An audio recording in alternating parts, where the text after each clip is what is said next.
Welcome to the Herald Democrat Sports Podcast. I'm the sports editor of the Herald Democrat, Jason De La Rosa, and you're listening to the latest edition of the Herald Democrat Sports Podcast. We have done it, folks. We have made it to the final week of the regular season, week 11, and unfortunately, we do not have a lot of drama going on. Playoff spots have been clinched. Teams have been eliminated. We do not have anybody in our area going into these games.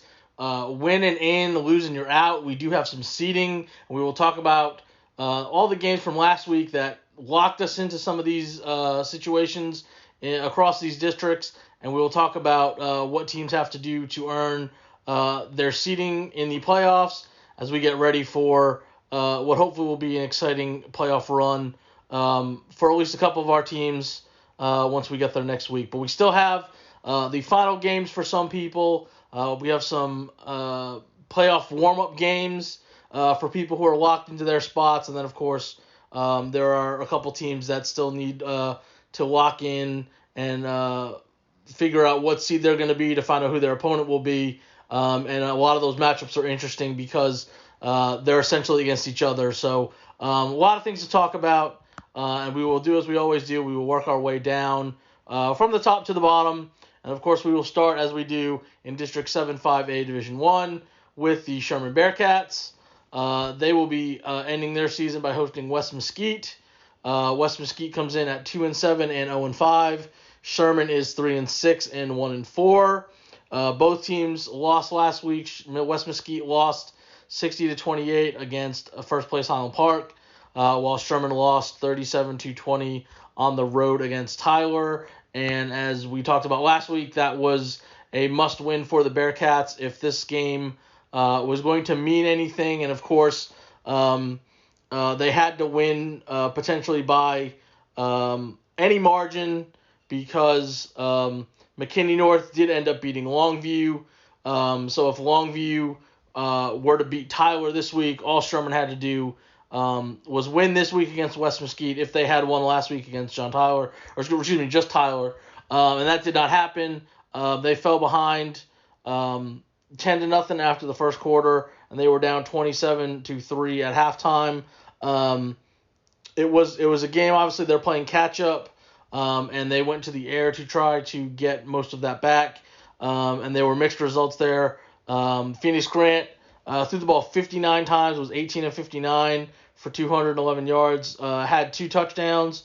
Both of those were to Aries Jones, but they came in the fourth quarter when the game was kind of out of reach. And there were also 3 interceptions. 2 of those got returned for touchdowns, and obviously it's a 17-point game, and so that's 14 points right there. So that was a huge as the game was going on for Tyler to make those plays. And we did mention for Tyler, like I said, that was a big game for them. By winning, they clinched a playoff spot, and of course they avoided having to win this last week against a very good Longview team. So to be expected that this game was going to be tough for Sherman to go on the road, go out there to Tyler to try to get this win. Grant also led Sherman in rushing. He had 24 carries for 131 yards. Kane Bowen had 6 carries for 42 yards. Jones led the receivers, had 8 for 95 yards with the 2 TDs. Zachorian Harris was next with 4 catches for 64 yards. So this means nothing in terms of the playoffs for either team. They've both been eliminated. This district is pretty much set in terms of Highland Park's going to be the top seed. And then the question is this week, will Longview beat Tyler? If Tyler wins, they get the 2nd seed. McKinney North would get the 3rd seed, and Longview would get the 4th seed. If not, then there's a 4-way tie between Tyler, North, and Longview at 4 and 2. And then that would come down to point differentials, and that depends on the Tyler-Longview score to see who would get 2nd, 3rd, and 4th. So, but the playoff teams are set. So if you're Sherman, obviously, senior night, last game for the seniors. It's obviously a winnable game. You're playing a team that has not won a district game yet. You have a chance to finish your season on a high note at 4-6, and the first year of the Coach Kane era like I said, on that positive note, there's a lot of returners from this group. It's not a senior leading team like we'll talk about with Denison. So there's a lot of guys who have stepped in, got a lot of in a lot of cases first time varsity experience, and so you want to give them that strong finish to take into the off season. The off-season workouts, 7-on-7 stuff, all the stuff that they need to do to get better. And, of course, we won't know what next year is going to look like until February because it is a realignment year. And already I might do a realignment podcast preview once the cutoff numbers come out in December. But just Snapshot Day was this past week. And for those who don't know, that's where the schools submit their enrollments to the UIL, and then they start to figure out where the cutoff is for who's in what classification, 6A, 5A, 4A, 3A, 2A, 1A, and then also which within 5A, 4A, 3A, 2A, where is the cutoff between being a Division I school and a Division II school. So that process has begun for realignment, so it's hard to look ahead and say how Sherman or Denison or Gunner or anybody's going to fare next year based on the kids they have back, because you don't know who's going to be in your district. Like I do know, for instance, in this district, for the things that we absolutely know, like Wiley East will be leaving. They're going to go to 6A. So if this district were to stay the same, that's at least one change that we know for sure would be happening. So we'll talk about that at a later date, but obviously Sherman's going to have a lot of returners on both sides of the ball, a little more on offense. Obviously Phoenix Grant's going to be back at quarterback, being just a junior. The running backs they're underclassmen, they'll be back. A lot of the receivers, obviously they're going to lose Elijah Chapman, who's a senior, but a lot of those other guys are back. So like I said, you want to finish on a strong note. Obviously, not the finish that Sherman wanted to be in this position. Their path was to win their last 3 games and have a chance to lock things up with a win this last week. And unfortunately, losing to McKinney North really put them in a must-win situation against Tyler. And of course, that's going to be the difference. North and Tyler are going to get 2 of those final 3 spots behind Highland Park. So I know it's disappointing after Sherman made it last year. They've made it, I think this would have been 5 out of the last 6 years that they were trying to make it. And then, of course, the big thing with them is trying to get that playoff win that they haven't been able to. They've been able to make the playoffs, haven't been able to get that first playoff win, having to go down south and play some really tough teams on the road the last couple times they made the playoffs. So will be interesting to see. I'm going to be able to be at this game and see how things go for the last game. You never know when you have 2 teams that are, like I said, they know that the season's going to end on Friday, and sometimes that's a great motivator. And like I said, obviously Sherman's at home, so it's going to be interesting to see how they react as they host West Mesquite on Friday night. And the reason I'll be able to be at Sherman this week is because Denison will also be playing their regular season finale, and they're playing on Thursday at 7 o'clock, even though they will be at Munson Stadium. This is a home game, final home game for such a large senior class in District 7 5A Division II. Princeton will be coming to Denison. Denison is 6-3 and 4-3, and Princeton is 4-5 and 2-5. Princeton did not play last week. They had the district bye. While Denison lost in a shootout against Frisco Liberty, 49-44, and that locks Denison into the 4th seed for the playoffs. We had talked because the podcast was done before the Thursday night games last week. Because of what happened on Thursday, Denison and Liberty both knew that they had clinched playoff spots before their game. So all that was taken care of. The only question was who was going to win and come away probably with the 3 seed at worst.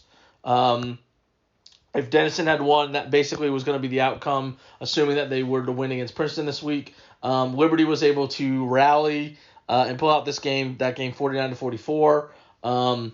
it was as I wrote in my preview, you had two dynamic players, one on each side. They both had great games, and one side he had a little bit greater of a game.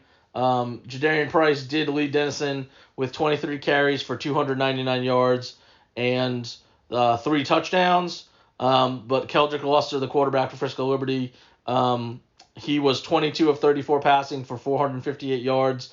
Did have a pick, but he did throw 6 touchdown passes, and he also ran 27 times for 218 yards and a score. And had a hand in all 7 of the touchdowns for Liberty, and they were able to pull that game out despite the big game for J.D. Price. Dylan DeHorny scored twice for Denison. Also, he caught a touchdown pass and also scored on a reverse late in the game with 3 minutes left to pull Denison within 5, but Denison couldn't get a stop defensively to get the ball back and have a chance to go win the game. So that's where Denison is. They're locked into the 4 seed. They're going to play at District 8 5A Division II champion Ennis in the first round, and all indications are that's going to be next Friday night, 7:30 because it's at Ennis.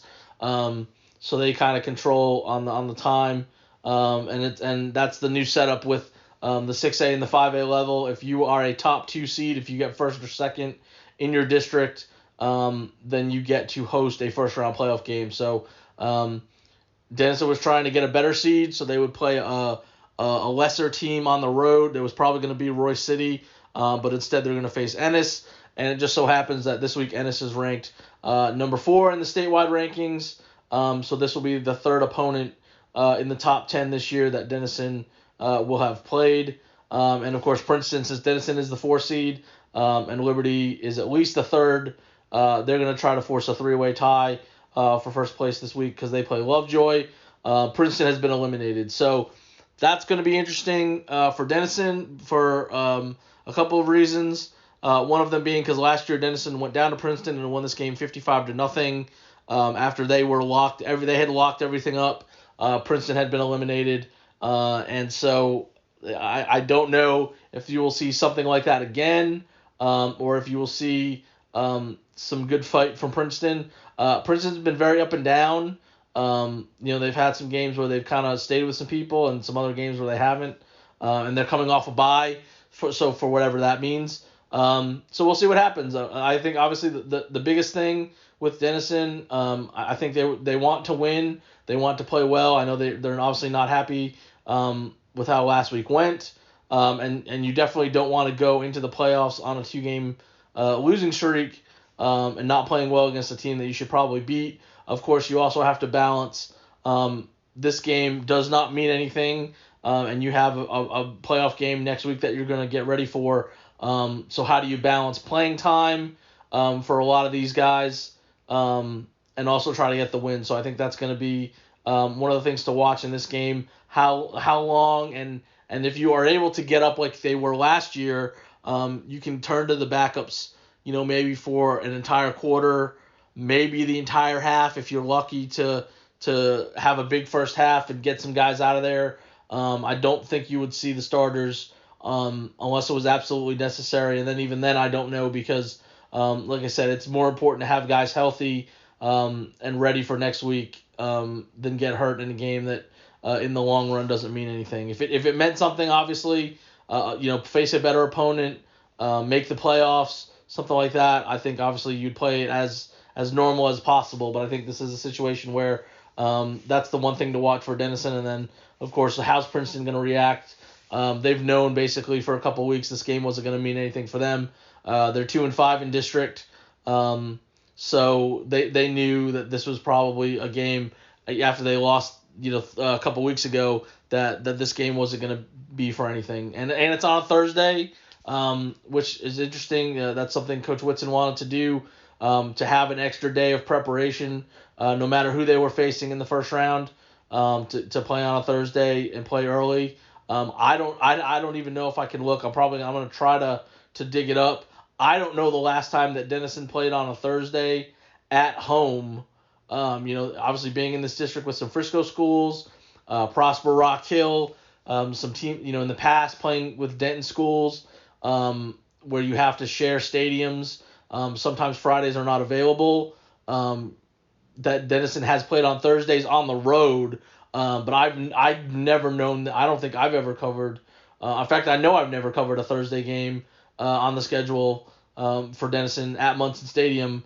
And when the schedule came out, I double checked that because I was like, did we just get the date wrong? Did we not mean Friday? And they were like, no, we're definitely playing on a Thursday. So so be aware of that if you're going to go to the Denison game. Know that it's at 7:00 on Thursday night instead of Friday night when they host Princeton to close out 7-5A Division II play this week. Moving down to District 4A Division II, we have the first of those key games for seeding as Van Alstyne travels to Aubrey. Van Alstyne is 7-2 and 2-1 in district play, while Aubrey is 8-1 and 2-1 in district play. Both teams are coming off pretty lopsided wins. Van Alstyne won last week 45-22 against Sanger. Aubrey won 57-14 against Crum.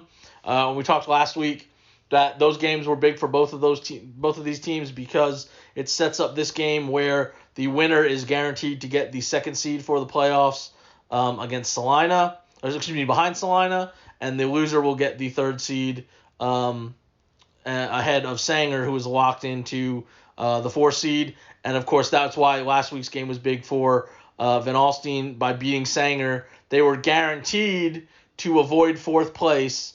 And if you get 4th place, you're going to get Graham, and that's not a place that you want to be.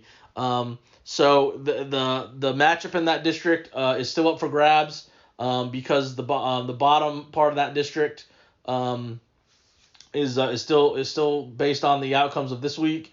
Odds are the loser is probably going to play Iowa Park, and the winner is probably either going to play Bridgeport or Mineral Wells. So it just depends on how things shake out in the last part of that district. But Van Alstyne was able to put Sanger away. This was actually a game that was scoreless after the first quarter, and then Van Alstyne started to pile up some points. Gavin Bybee had 6 carries for 118 yards and a score. Also had 3 catches for 56 yards. Gavin Montgomery threw a touchdown pass to Lucas Lindley. He was 9 of 13 passing for 150 yards. He also ran for a touchdown. Sam Wyatt had 8 carries for 66 yards and 2 scores. Will Fry scored on the ground. Van Alstyne finished over 500 yards of offense, 364 that came on the ground. They really kind of controlled the game in that regard. And Sanger was playing from behind after the second quarter, and it was 24 to 6 in the third quarter before Sanger got on the board again, and then they got a little closer, and then Van Alstyne scored a couple more touchdowns, widened that gap a little bit. So we've talked about it all year. They're now 7 wins after winning just 3 last year, so they've already won 4 more games. Aubrey, this was a game last year that Aubrey was able to dominate. They won 42-3. But Van Alstyne really struggled in the scoring department after beating Crum last year. And again, this is another week we look at the final score for Van Alstyne. In the 40s. It did, and they scored 45 in 3 quarters. So that's a good sign that they can put up some points. And like I said, this is a big game for both of them. So I think Van Alstyne has a little bit better of a chance. We talked about when they played Salina. Relatively speaking, they played Salina well by that final score. And so I think this could end up being a toss-up. I think obviously last year Aubrey was in the same position. They had a really good record. I think actually last year they were undefeated at this point because they had beaten Salina. So they were 9-0, and Van Alstyne was 3-6. So I don't think there were a lot of people. Everybody kind of thought Aubrey was going to finish off the district championship, that sort of thing. But I think obviously this is much more of a toss-up. Both teams have something to play for. So we'll see what happens when Van Alstyne travels to Aubrey. See what seed they get, and then of course who they will take on in the playoffs, since both of these teams have clinched playoff spots coming into this matchup. The next game also has two teams that have clinched and are working on figuring out seeding, and that's the Whitesboro Bearcats. They'll be hosting Peaster in District 4-3A Division 1. Peaster comes in at 7-2 and 7-2 and 4-2, and Whitesboro is 5-4 and 4-2. And much like Van Alstyne Aubrey, this is a very simple game as well. Both teams are in. The winner of this game gets the 3rd seed, and the loser will get the 4th seed. And you do not want the 4th seed, because then you'll be playing Jim Ned. And for those who don't know, not only is Jim Ned really good, and they have been for a while. I know a couple years ago, that's who Whitesboro did open the playoffs against. But this year, you don't really want to play Jim Ned, because they just happen to be the defending state champions. So you want to try to avoid them in that 4 spot.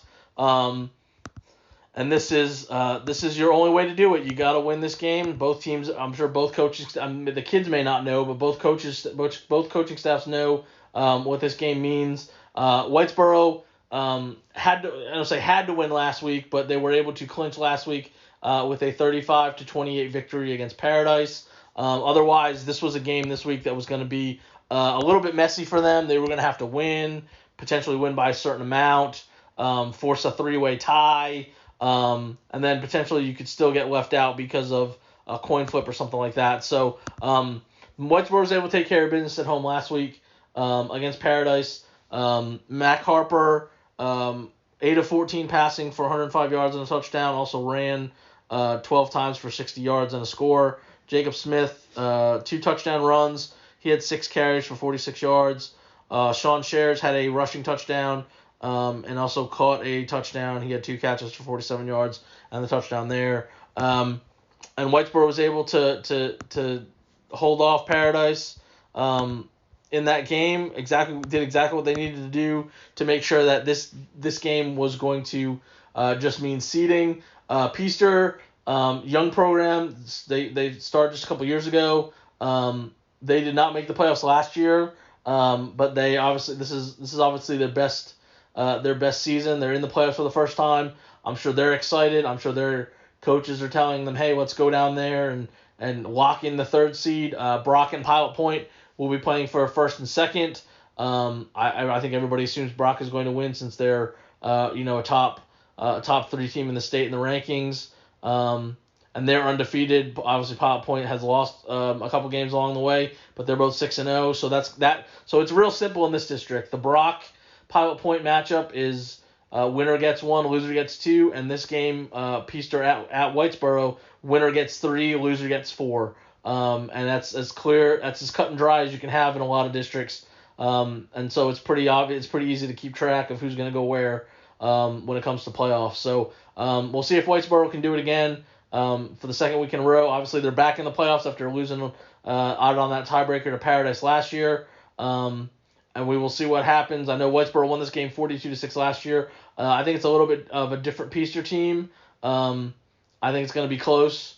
And we'll see which team comes out on top in that District 4-3A Division 1 matchup at Whitesboro on Friday night.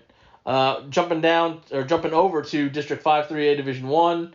The first game we'll talk about is a game that involves some playoff action. It is Pottsboro at Winsboro. Pottsboro is 5-3 and 5-1 in district play. Winsboro is 5-4 and 3-3 in district play. The playoff scenarios do not involve Pottsboro because it has clinched the 2nd seed for the playoffs. If Pottsboro is able to beat Winsboro, they would need an upset in Mount Vernon's game against Howe to share the district championship for the 2nd straight year with somebody. Obviously, it's not very likely to happen. So, of course, the question is going to be, how does Pottsboro approach this game going on the road? Like I said, they're locked into their spot. even though they lost last week 37-14 against Mount Vernon. Winsboro has everything to play for. They need to win, and even if they win, that may not guarantee a playoff spot. There's essentially the last spot. Mount Vernon is the 1, Pottsboro is the 2, Mineola is the 3. The only question is who's going to get the last spot between Bonham and Winsboro. Bonham has the tiebreaker because it beat Winsboro by 2. So a win by Winsboro is not guaranteed. But if they do lose, they're out. So they know they have to win. So everything is going to be on the line for them. And like we said with Pottsboro, I'm assuming, much like Denison, you're coming off a key loss. They had a chance to get the top seed, get at least you're going to get at least a part of the district championship last week against Mount Vernon. Things did not go their way. They only were able to score a couple touchdowns. Both of those were by Jet Carroll. On touchdown runs, he finished with 19 carries for 118 yards and those 2 touchdowns. But it was a real struggle offensively and Mount Vernon's done that to everybody, so that's not really a surprise. But so you still have to balance wanting to play well going into the playoffs, but at what point do you take guys out? Do you worry about injury, that sort of thing? So that may help Winsboro out in the long run, because Pottsboro has clinched its spot, and we'll see who Pottsboro ends up playing to open the playoffs. They were the 2nd seed last year, so that they're in a spot that it's not different from last year. Obviously, the opponent could because of how things shake out in 6-3A. But so we'll see how Pottsboro looks bouncing back and going against an opponent that knows it needs to win to have a chance. So that's what Pottsboro's in for. And then the other game in this district, Howe will be traveling to Mount Vernon. Howe is 0-9 and 0-6 in district play. Mount Vernon is 9-0 and 6-0, and they're ranked, of course, in the top 10. I think they were up to 5th this week. It's the 4th or 5th in the rankings this week. This game did not get played last year. That was a forfeit, a COVID forfeit. By the time we got to the end of the season, Howe's coming off a 60-27 loss against Bonham, and Mount Vernon, of course, won 37-14 against Pottsboro. And there's nothing really to play for here. Howe has been eliminated from the playoffs. Mount Vernon clinched the top seed. We already talked about that. So that's going to be interesting to see as well. I don't think, obviously, it's enough for Mount Vernon to potentially get upset if Howe is to play everybody. They did get some guys back last week who were out the week before. Namely, and of course, it's some key spots. Austin Haley returned at quarterback. He was 14 of 28 passing for 151 yards and a touchdown. While Carson Daniels at running back was also back in the lineup. He had 24 carries for 105 yards and 3 touchdowns. But Howe was just unable to stop Bonham. Bonham did all its scoring in the first 3 quarters, and they put up 60 after just being up 8-7 after the first quarter. They really dominated those middle 2 quarters to get to 52 points. So if you're Howe, you're hoping that maybe you want to at least play well, maybe make the score as close as you can. They went 0 for last year. I'm trying to avoid an 0 for season again this year. And it's going to be really hard because you have an undefeated state-ranked team on the other sideline in their home friendly confines. I assume they're doing all their senior night stuff. So the only question is going to be, if you're Mount Vernon, how much do you rest people because the game doesn't affect your standing for playoff seeding. So hopefully Howe can go play well. We've talked about it all year. When you compare the scores and everything, obviously last year is, this year is a lot better in a lot of respects. It just did not materialize into some wins. They had, 3 or 4 games that were opportunities to win, and they just were not able to get some plays down the stretch to get off the schneid. We talked about Snapshot Day and realignment, and just to mention real quick, because Howe's one of those teams, there's a really good chance that Howe drops down from 3A Division 1 to 3A Division 2, which could be good and bad depending on how things shake out elsewhere. Obviously, you're out of this district where you struggled against these teams, but you could get dropped into a district that includes Gunner and Bells as the top two teams, and so it's not going to be it's going to be a little easier, but it's not going to be that much easier. But I think it's going to be a more level playing field for a season long schedule, especially in district play. There might be some people that they'll be able to compete even better with once we get to that point. But how turned in a number that seems like that's going to be below what the 3A split cutoff is going to be, which is good news for them. They missed it by, I think it was like 3 or 4 kids this last time, so they were one of the smallest schools in Division I in 3A, and obviously it has not gone well the last 2 years in this realignment. So hopefully they get to move down, you place people more their size, and that'll lead to some more success. But we'll see how closes out their season at Mount Vernon on Friday night. Next up, we'll go down to 8-3A Division I, which would probably be the district that Howe is going to move in. And we'll talk about the one team that has a bye. Yes, there is a bye in the final week of the season because of the odd number of teams in this district, and that is the Bells Panthers.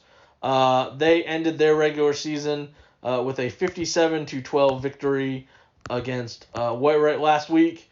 And that was a big game, as we talked about, because that had seeding implications, and Bells was able to win. So they end the regular season at 7-3 overall, 5-1 in district play. So they are the 2 seed for the playoffs. That's what they were last year. The only way that they could get a share of the district championship, Gunner would have to lose to SNS. We'll, of course, talk about that game here in a minute.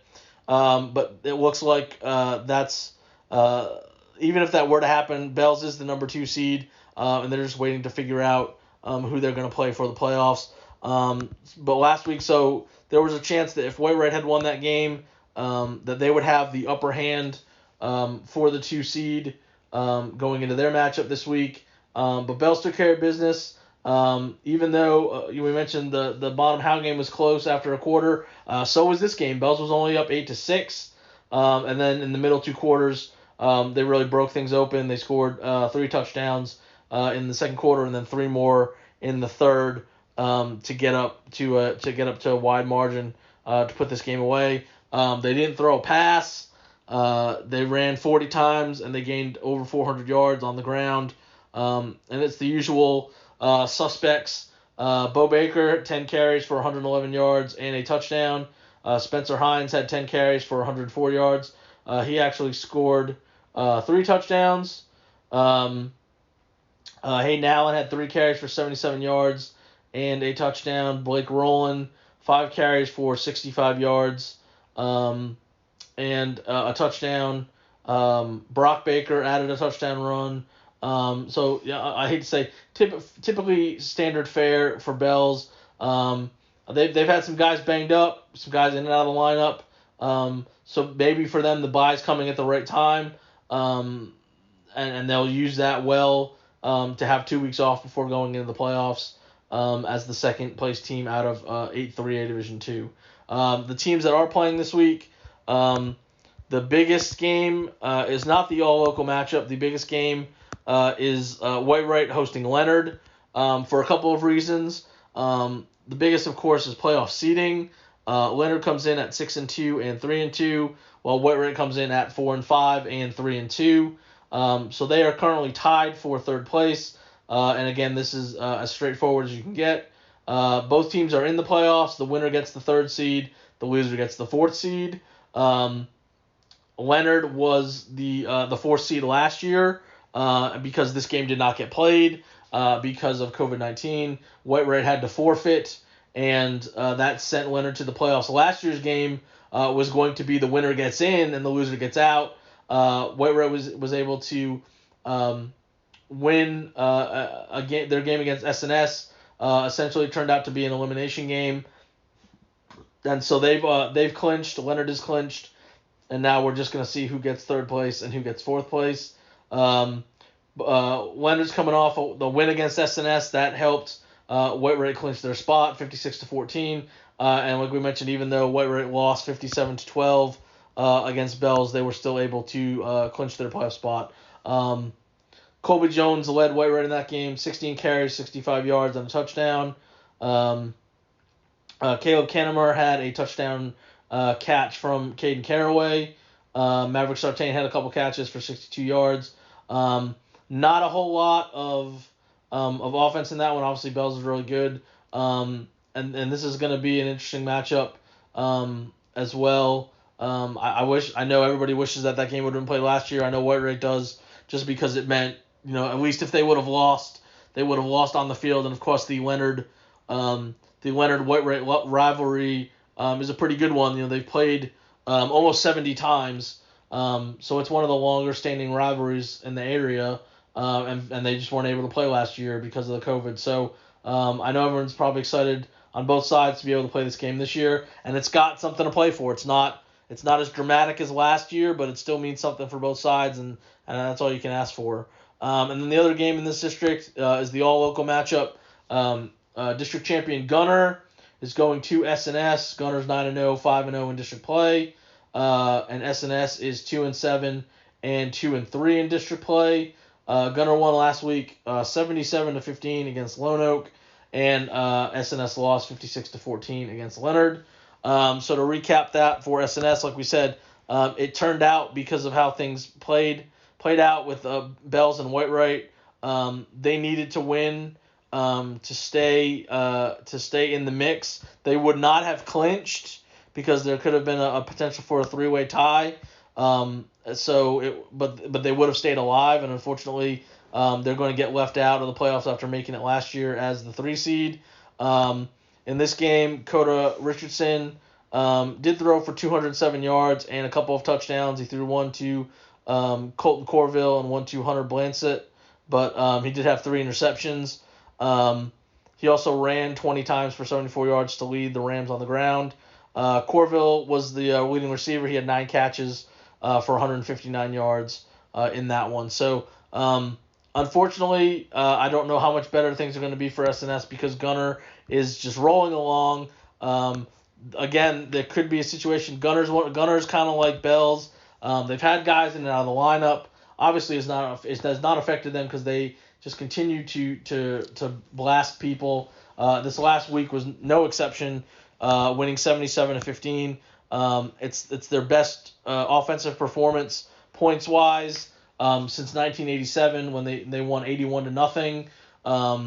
And it was a game, obviously, it was 35-7 after the first quarter, and then it was just kind of on from there. Gunner ran for 562 yards, finished with 676 yards of offense. And a lot of guys contributed to all those touchdowns. Obviously some of the familiar names. Ethan Sloan had 6 carries for 99 yards and a couple touchdowns. Hudson Graham had 6 carries for 73 yards. He ran for 3 touchdowns. He was also 7 of 9 passing for 94 yards. But a lot of other guys chipped in. Saul Rodriguez had a touchdown run. Ivy Hellman had a touchdown run. Logan Pierce ended up with 4 carries, 109 yards, and a couple of touchdowns. Eric Tapia had a touchdown run in there. Obviously, when you score that many touchdowns, there's going to be a lot of spread out success in getting to that point. And so, of course, the question is going to be: we know Gunner is locked into the top seed. So how are they going to approach it? I assume they will approach it like every other game they've played this year because they have had games. A lot of their games are over by halftime. Maybe they let the starters go through 3 quarters just because there's been a lot of second halves where the first teamers have not played at all, and now it's go time. If you're gonna have the season finish that Gunner has had the last 5 years, you want to do that again. They're obviously highly thought of, not just in the region to win it, but also to potentially go back to AT&T Stadium and play for another state championship. I don't know, but you also have to balance, again, guys getting hurt. How long do you play guys? Obviously, Gunner has depth, and they have guys who have gotten a lot of playing time, so I don't think they'll, I don't think they'll feel bad if they have to put in some guys if the game is closer than you might normally think to see some of those guys in there. But Gunner's going to do what's best for them. They've already had to deal with some injuries, like I mentioned, and this is you don't want to lose a key guy either side of the ball for a game that's not going to change anything other than moving you to another undefeated season, another undefeated run in district play during this now going on 6-year stretch that they've had. So it'll be interesting to see what happens. Obviously, I'm sure SNS wants to end on a somewhat positive note, play as well as they can, and Gunner's going to be looking to tune up for opening the playoffs next week.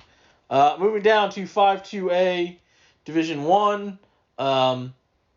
Very straightforward scenarios. Well, it's not. I would say it's not as straightforward as these other ones, but the playoff field is set in this district after last week, and the one local team that is headed to the playoffs is going to be Tioga, and they have a huge game to close out their regular season. They're going to travel to Alvord. Tioga is 5-4 and 3-1. Alvord 6-3 and 3-1. And they are part of a 3-way tie for first place with Lindsay at 3-1. And so the winner of this game is guaranteed at least a top 2 seed. If the winner of this game is scoreboard watching and Lindsay ends up loses to Trenton, then the winner would get the number 1 seed and the loser would get the number 2 seed. Lindsay is third. I guess if Lindsay were to lose, Trenton is in 4th, and they're a game behind. So there's a lot of crazy math when it comes down to point differential and everything. But if you assume that Lindsay is going to beat Trenton, which I guess that's a safe assumption. Obviously, Lindsay hasn't lost since their district opener against Collinsville. They've won 3 straight. So they're on a bit of a roll. They've obviously figured some stuff out since that loss. Both Tioga and Alvord have lost to Lindsay. So if Lindsay wins, the winner is going to get the 2nd seed no matter what in a head-to-head, and the loser would get the 3rd seed ahead of Trenton because the tiebreaker there for 3rd place. The loser would have 3rd place by themselves if Lindsay were to win. And then if there is a crazy 3-way tie with Lindsay, Trenton, and this game's loser at 3-2, then they'll have to figure out who gets 2nd, 3rd, and 4th based on the points scored in those games. So could be a wild finish, but if you win, you're guaranteed at least the 2nd seed. Alvord was the 2nd seed last year, and of course for Tioga, we've talked about them all season long. They're in the playoffs after missing last year. They only won 1 game last year, and they're sitting at 5-4. They have a chance to have a winning record in the regular season, which is something they have not done since they came up to the 11-man ranks back in 2018. And they're playing obviously for a share of a district championship, which I don't think a lot of people thought they would be in the mix for. Maybe a playoff spot. I think they thought they could put something like this together. I think that the goal at the very least was, hey, can we get the 4th seed, make some improvement with the new coaching staff and some guys back healthy, see what we can do, make a little noise towards the bottom of the standings, and here they are tied for 1st place. So they've got a chance to earn a share of the district championship depending on how things go when they go over to Alvord on Friday. And then the other game, the all-local matchup, Collinsville is traveling to Tom Bean. As of this taping, the game is going to be played at Tomcat Stadium. Usually by now, Tom Bean has put out if the game's going to be played somewhere else. I had to drive by the stadium or by the high school, and the stadium looks like they're pretty close to being finished and that they are going to be able to play on it. So it looks like that's the plan. This is a game that does not have any playoff implications. Collinsville was eliminated last week. They needed Lindsay to lose since they lost to Trenton 47 to 35, and Tom Bean ended up losing to Tioga 70-0, and we'll just kind of recap those games from last week. So obviously, we mentioned Tioga. They clinched with that win last week. They could have been in a situation where they would still be able to clinch this week, but they were able to get that out of the way, and they scored all their points in the third quarter. Obviously, not a very close game. They were led by Johnny Dorpinghouse, who had 11 carries for 220 yards and 4 touchdowns. Logan Westbrook was 12 of 21 passing for 212 yards and a couple touchdowns. One was to Austin Norwood, and the other one was to Sam Mott.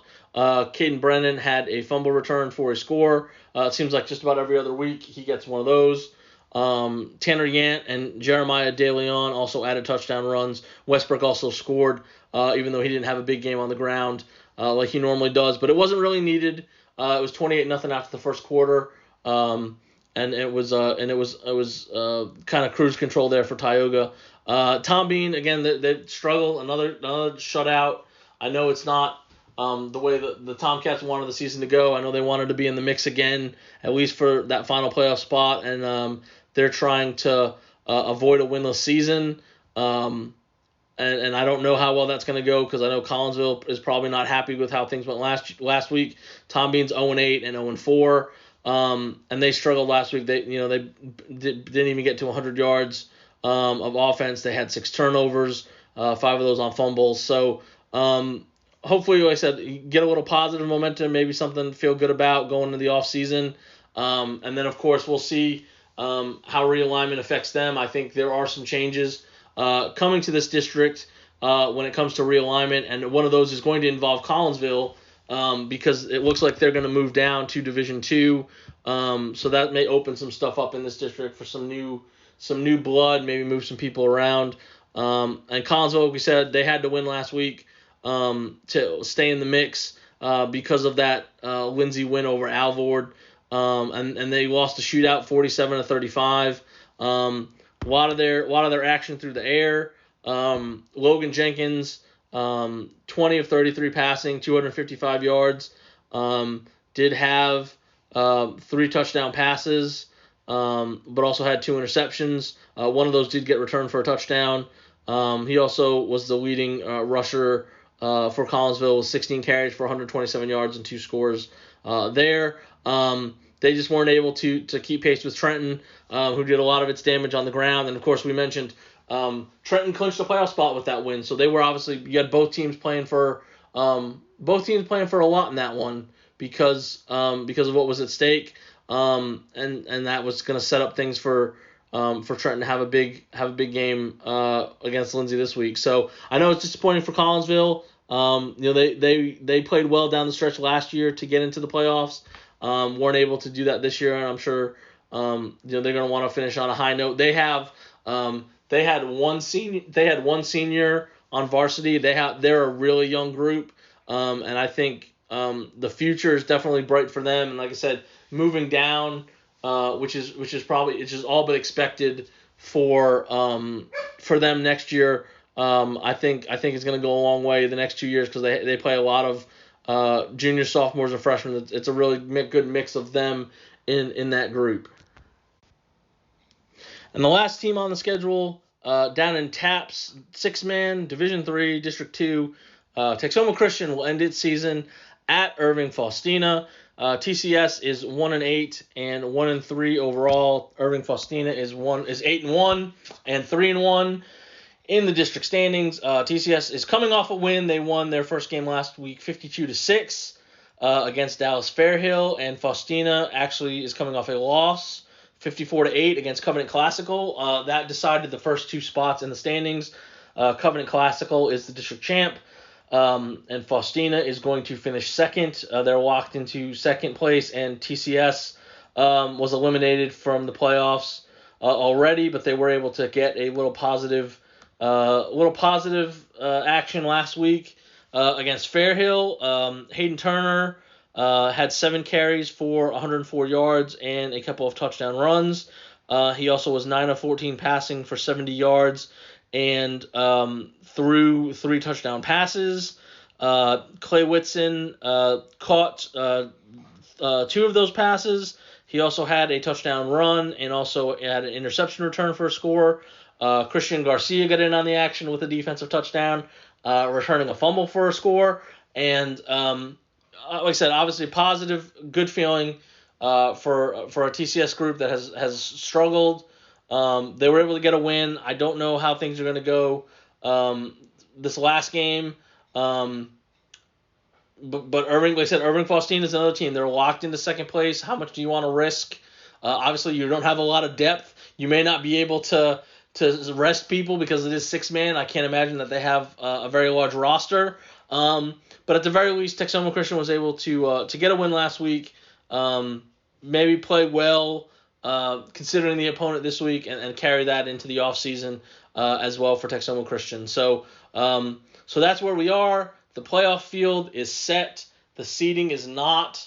I would expect there will be a handful of games that are going to be on Thursday night next week. So if you have a team that's qualified, plan on keeping your Thursday night potentially free until we hear for sure. I want to be trying to track down all the playoff pairings after the games on Friday when people know what seed they are and waiting for the results in those other districts to see what the matchups are going to be. But I've already talked to a couple coaches, and they have already said, hey, we're trying to play on Thursday. We're looking for stadiums. We're trying to lock that stuff up. So odds are there's probably going to be a handful of games each night. So if your team is not in the playoffs, I know that's unfortunate. I know every team dreams we get to this point of the season and they have an 11th game to get ready for. And unfortunately for about half of our teams here in Texoma, that's not going to be the case this year. So enjoy the last game. I know it sounds like it's supposed to be cold. We finally get some weather. It is it's some cold weather. It is November, so it's probably about time. And for those people to getting ready for the playoffs, enjoy that as well. You don't know after this week. You're guaranteed next week, and then you never know whether you're going to be a favorite, whether you're a higher seed or you're a lower seed. Sometimes that doesn't matter. It's week to week, and at any moment it could be gone. So enjoy it. Enjoy the playoff run, whether it's one game or all the way deep into December right before Christmas. So we'll talk about all those playoff matchups next week and recap all the games from this week's regular season finales here on the podcast. Again, thanks for tuning in. Enjoy the game, stay safe, and we will talk to you next week.